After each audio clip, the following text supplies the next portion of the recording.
নমস্কার, দেখছেন talk to Bangla. আমি অভিষেক রয়েছে আপনাদের সাথে। এই মুহূর্তে যে খবর নিয়ে উপস্থিত হয়েছে, আপনারা জানেন পশ্চিমবঙ্গে রাজনৈতিক পালাবদলের সাক্ষী হলাম আমরা, এবং সেই জায়গা থেকেই এই মুহূর্তে যে সবচেয়ে বড় প্রশ্নটা, বিজয়ী দল ভারতীয় জনতা পার্টি, তাদের পক্ষ থেকে মুখ্যমন্ত্রী হয়ে কে দায়িত্ব নেবেন পরবর্তী সময়ে পশ্চিমবঙ্গের।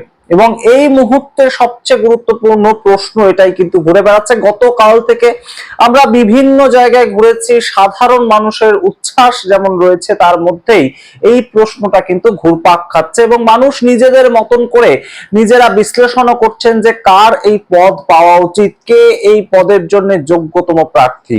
তো সেটা নিয়েই আজকে একদম সরাসরি পশ্চিমবঙ্গে এসে গিয়েছেন অমিত শাহ, কেন্দ্রীয় গৃহমন্ত্রী, এবং তিনি এই মুহূর্তে সরাসরি কিন্তু ঠিক করতেই এসেছেন যে পশ্চিমবঙ্গের পরবর্তী 5 বছরের জন্য ভারতীয় জনতা পার্টির পক্ষ থেকে কে দায়িত্ব সামলাচ্ছেন মুখ্যমন্ত্রী হিসেবে, সরকারের মুখ্য কে থাকবেন, মুখ্য ভূমিকায় কে থাকবেন। তো সেই জায়গাটা কিন্তু এই মুহূর্তে একদম যে নামগুলো ঘুরে বেড়াচ্ছে, আপনারা সবাই একদম আন্দাজ করতে পারছেন। প্রথমেই যে নামটা উঠে আসছে সেটা কিন্তু শুভেন্দু অধিকারী। শুভেন্দু অধিকারী, যিনি 19শে ডিসেম্বর 2020 সাল থেকে একদম বিজেপি জয়েন করার পর দিন থেকেই একদম লাগাতার তিনি কিন্তু আন্দোলন করে যাচ্ছেন, এবং আন্দোলন কিভাবে করতে হয়, একদম সরকারের বিরুদ্ধে দাঁড়িয়ে প্রত্যেকটা ক্ষেত্রে কিভাবে আন্দোলন করতে হয়, সেইটা কিন্তু শুভেন্দু অধিকারী একদম রাজ্যের বিরোধী দলনেতা হিসেবে দেখিয়ে দিয়েছেন। আমরা তার ইন্টারভিউ করেছি কোনো এক সময়, অবশ্যই আমাদের সাথে কথা হয়েছে যখন শুভেন্দু অধিকারী, তখন একটাই ঝাঁজ তার মধ্যে দেখতে পেয়েছি, যে সরকার বিরোধিতা এবং বিরোধী দলনেতার সামগ্রিক কাজটা অবশ্যই কিন্তু শুভেন্দু অধিকারী একদম গত 5টা বছর ধরে নিষ্ঠা সহকারে করে গিয়েছেন। যখন যেখানে যে ধরনের সমস্যা হয়েছে তার বিরুদ্ধে গিয়ে শুভেন্দু অধিকারী রাস্তায় নেমেছেন এবং একদম সংগঠিত আন্দোলন তৈরি করেছেন। সেই ক্ষেত্রে বাধা এসেছে, সেই ক্ষেত্রে হাইকোর্টে ছুটতে হয়েছে, বারংবার আমরা দেখতে পেয়েছি সরকারের বিরুদ্ধে দাঁড়িয়ে একদম সোচ্চার কণ্ঠে তার বক্তব্য তুলে ধরা, সেটা শুভেন্দু অধিকারী করেছেন। এবং সবচেয়ে গুরুত্বপূর্ণ যে বিষয়টা, ভোটের রাজনীতির ক্ষেত্রে যে সফলতা তিনি এনে দিয়েছেন ভারতীয় জনতা পার্টিকে, শুধুমাত্র ভবানীপুরে আমরা বলছি তা নয়। ভবানীপুর তো একটা ফ্যাক্টর বটেই, ভবানীপুর অবশ্যই একটা হাই ভোল্টেজ কেন্দ্র, একদম রীতি মতন এপি সেন্টার যদি কিছু হয়ে থাকে তাহলে সেটা ভবানীপুর। পশ্চিমবঙ্গে 2026 ভোটের ক্ষেত্রে সবচেয়ে বড় চমক যদি কিছু থেকে থাকে সেটা ভবানীপুর কেন্দ্রের ভোট। সামগ্রিক ছবিটা রীতিমতন যেভাবে আমরা দেখতে পেয়েছি, একদম বুথের মধ্যে শুভেন্দু অধিকারী বিকেল বেলা পৌঁছে গিয়েছেন, সামগ্রিকভাবে তার যে তৎপরতা সেটা কিন্তু রীতিমতন কমেন্ডেবল। এবং সেই জায়গা থেকে ভবানীপুর কেন্দ্রে মমতা ব্যানার্জিকে, সিটিং চিফ মিনিস্টারকে তার কেন্দ্রে হারানো, সেটা 15,000-এরও বেশি ভোটে, সেটা অবশ্যই একটা বড়সড় ফ্যাক্টর। কিন্তু তার থেকেও বড়সড় ফ্যাক্টর, সারা পশ্চিমবঙ্গ জুড়ে একটা বিজেপির বাতাবরণ তৈরি করা, অর্থাৎ বিরোধিতার বাতাবরণ তৈরি করা, সেটা কিন্তু এই মুহূর্তে একটা বড় সড়ো কাজ দেবেই শুভেন্দু অধিকারীর জন্য। এবং শুভেন্দু অধিকারী তাই জন্য মুখ্যমন্ত্রীর চেয়ারে পৌঁছানোর জন্য কিন্তু সবচেয়ে পরিচিততম একজন মুখ। এবং অবশ্যই তার সঙ্গে যেটা ফ্যাক্টর, সেটা হচ্ছে যে 15 বছরের তৃণমূল সরকারকে ফেলে আসার একদম রীতিমতন মূল কাণ্ডারি। 2021 সালেও আমরা দেখতে পেয়েছিলাম যে মমতা ব্যানার্জি যে হারতে পারেন ভোটে, সেটা একজন সিটিং চিফ মিনিস্টার হিসেবে সেইটা তিনি প্রমাণ করেছিলেন। যখন সম্পূর্ণ সরকার একদম রীতিমতো মমতা ব্যানার্জির সরকার তৈরি হলো, সেখানেও মমতা ব্যানার্জিকে হারতে হয়েছিল 1956 ভোটে নন্দীগ্রামে। ঠিক সেই জায়গা থেকে একই পরিস্থিতি কিন্তু তিনি তৈরি করলেন একদম 2026-এ নন্দীগ্রাম এবং ভবানীপুর দুটো কেন্দ্রেই জয়লাভ করার মাধ্যমে। এবং শুধু তাই নয়, 2024-এর লোকসভা নির্বাচন, অষ্টাদশ লোকসভা নির্বাচন যদি আমরা পর্যালোচনা করি, আমরা অবশ্যই দেখব যে বিভিন্ন জায়গা ভারতীয় জনতা পার্টির খারাপ রেজাল্ট হলো, অনেকাংশে খারাপ রেজাল্ট হলো, কিন্তু কোনোভাবেই কিন্তু তার যে গড় মেদিনীপুর, সেটা তিনি হাতছাড়া করতে দিলেন না। সেখান থেকে অভিজিৎ গঙ্গোপাধ্যায়, হাইকোর্টের প্রাক্তন গুরুত্বপূর্ণ বিচারপতি, তিনি যখন বিজেপি জয়েন করলেন, তিনি তমলুক থেকে লড়াই করলেন, তিনি সাংসদ হয়ে বিশাল ভোটের ব্যবধানে দেবাংশু ভট্টাচার্যকে হারিয়ে তিনি কিন্তু উঠে এলেন। তো সেই যে জায়গাটা, সেটা কিন্তু অবশ্যই একটা গুরুত্বপূর্ণ ফ্যাক্টর।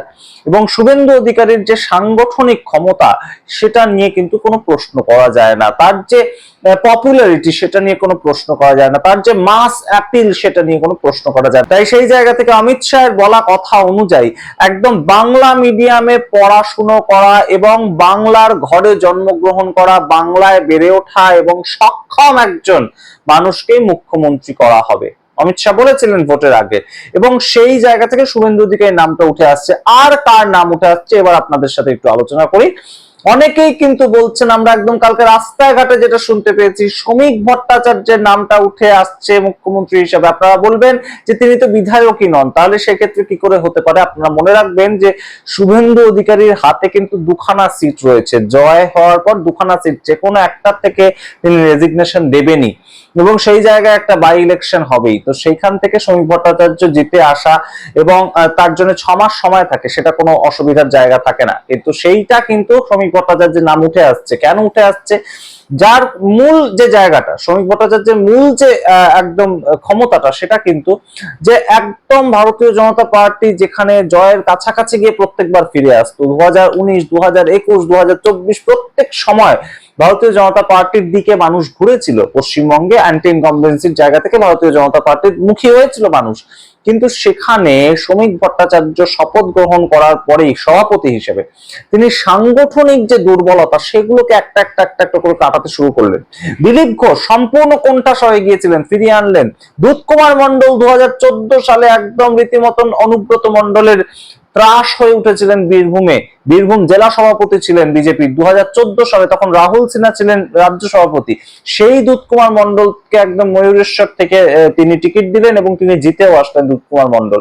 রিতেশ তিওয়ারি তাকে আবার তুলে আনলেন, সায়ন্তন বসু তাকে আবার তুলে আনলেন। এই যে পুরনো নেতাদের আবার উজ্জীবিত করে পার্টি অফিস মুখী করা এবং নবীন এবং প্রবীণ বিজেপির মধ্যে একটা দূরত্ব সেটাকে কমানো, সেই সাংগঠনিক জায়গাটাও কিন্তু একটা খুব গুরুত্বপূর্ণ ফ্যাক্টর হিসেবে এবারে কাজ করেছে। তো অবশ্যই এই জায়গা থেকে শ্রমিক ভট্টাচার্যের কিন্তু একটা গুরুত্ব রয়েছে এবং অবশ্যই তিনি আরএসএস ব্যাকগ্রাউন্ড, তিনি সংঘ করে উঠে আসা মানুষ। বিজেপির যখন পতাকা ধরার মতন পশ্চিমবঙ্গে লোক ছিল না, তখনকার সময়ের মানুষ শ্রমিক ভট্টাচার্য। এবং আমরা দেখতে পেয়েছি যে কেন্দ্রীয় রাজনীতির ক্ষেত্রেও শ্রমিক ভট্টাচার্যের কিন্তু একটা সমাদর রয়েছে। ভারতবর্ষ থেকে যখন অপারেশন সিন্দুরের পরে একটা টিম গিয়েছিল ভারত সরকারের পক্ষ থেকে, তাতে কিন্তু শ্রমিক ভট্টাচার্য বিদেশে বিভিন্ন জায়গায় গিয়েছিলেন এবং সেখানে গিয়ে কিন্তু অবশ্যই প্রতিনিধিত্ব করেছিলেন।